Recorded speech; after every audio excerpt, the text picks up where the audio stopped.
అమ్మాయితో చూద్దాం పద. మా తిరుపతి తల్లి నాకేంద్ర లాంతలో పాల్పోయి వచ్చాను ఆదిశక్తిని అడ్డగించాను తిరుపతి రామ జై రామ రాఘవ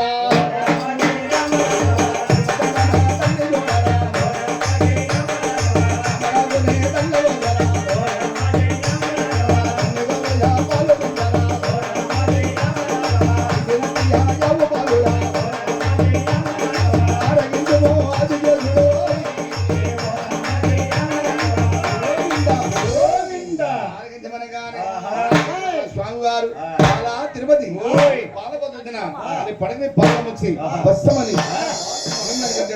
ప్రతి పాలు మహిమ అనబడి మోక్షింది దండపడింది ఏం చేశాడు దాకను చుట్టూ తలగలు పెట్టాడు పడకన కాశారు చూశారు సాగర పోయారు నాగమయ్య కోపాలై వస్తున్నాడు. తిరుపతమ్మ తల్లి మోత్త నుంచి పడిపోయింది. నాగమయ్య శాంతించాలన్నా తిరుపతమ్మ తల్లి మోత్త నుంచి పైకి లెగవాలన్నా మట్టి బావా కాడి బావా నా పాట కూడా పాడాలి బావ మంచి పాట అమ్మాయి పాటించలే పామంటావు ఎక్కడ తెలియదు బాగా పాము పాము తెలీదు పొలాలు కౌలే కొడతాడు చెప్పు అది చెట్టు కొమ్మల్లో నడుస్తాను నిద్రపోతాను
అందాల నాగా దిగు దిగు